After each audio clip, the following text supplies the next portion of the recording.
Naam, habari yako mfuatiliaji wa Umela Media popote pale ulipo duniani. Ikiwa ni siku nyingine nzuri tumekutana hapa kwa ajili ya kupeana taarifa ambayo inakuwa ni kubwa zaidi kwenye uwanda wa habari. Na leo ripoti iliyonao ni kutokea pale Burkina Faso kwa Rais Ibrahim Traore. Kapteni huyu mmoja kati ya viongozi ambao kwa hivi sasa wanatizamwa sana barani Afrika.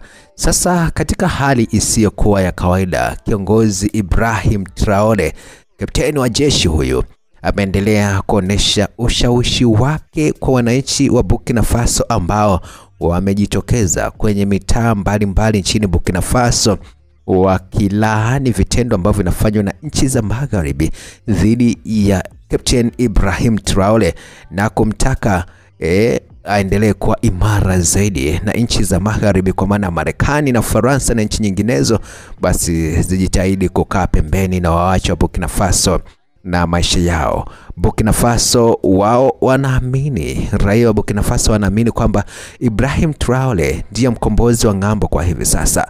Ni kiongozi ambaye amekuja kubadili fikra za Waafrika wengi, ni kiongozi ambaye amekuja kwa mtizamo wa kitofauti kabisa, kinyume na viongozi wengi waliowahi kupita kwenye mamlaka za Burkina Faso. Mpaka hivi sasa pia Burkina Faso wale raia wake wanaamini kwamba huyu ndio mrithi halisi wa Thomas Sankara, kiongozi ambaye alionekana kwamba ni shujaa, kiongozi ambaye alionekana kwamba ni shupavu, lakini akaja akauawa na mtu wake wa karibu kabisa. Jaribio kama hilo pia limewahi kumkuta Ibrahim Traore, ambaye na yeye inaelezwa wazi kwamba moja ya walinzi wake alitumiwa na vibaraka ili aweze kumuua.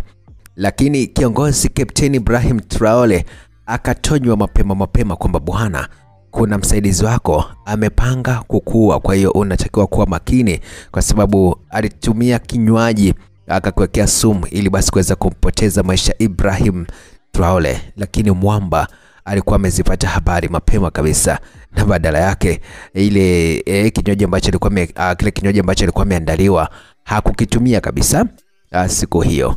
Kwa hiyo akawa amepita siku hiyo. Lakini pia Kapteni Ibrahim Traore mpaka hivi sasa ameepuka mapinduzi zaidi ya 10 yenye nia kumtoa madarakani ambayo yamepangwa na watu ambao hawampendi, jambo ambalo kwa namna moja ama nyingine raia wa Burkina Faso wanaona kwamba sasa hundo wakati wa wao kusimama na kapteni, hundo wakati wa wao kumhamasisha, hundo wakati wa kumkumbusha kwamba wapo nyuma yake, kwa hiyo aendelee kuchapa kazi.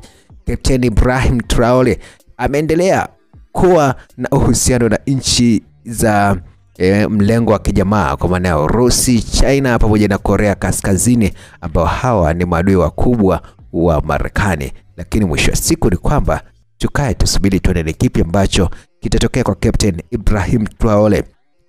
Atafanikiwa ama ndo nchi za magharibi zitafanya kama ambazo zilifanya kwa Muammar Gaddafi, kwa kuona kwamba anakinga maslahi yao, analinda maslahi ya nchi, basi wao wanaona kwamba ndo wakati sahihi wa kuweza kumpindua. Yote kwa yote, niambie bwana, wewe unamfahamu vipi Kapteni Ibrahim Traore, na je, ungependa awe kiongozi wa nchi yako? Niambie bwana. Najua kwamba sauti hii unasikiliza kutoka mataifa mbalimbali: Benin, Kenya, Uganda, Tanzania, Rwanda, Burundi, Zambia na mataifa mengineyo mengi. Niambie hapo.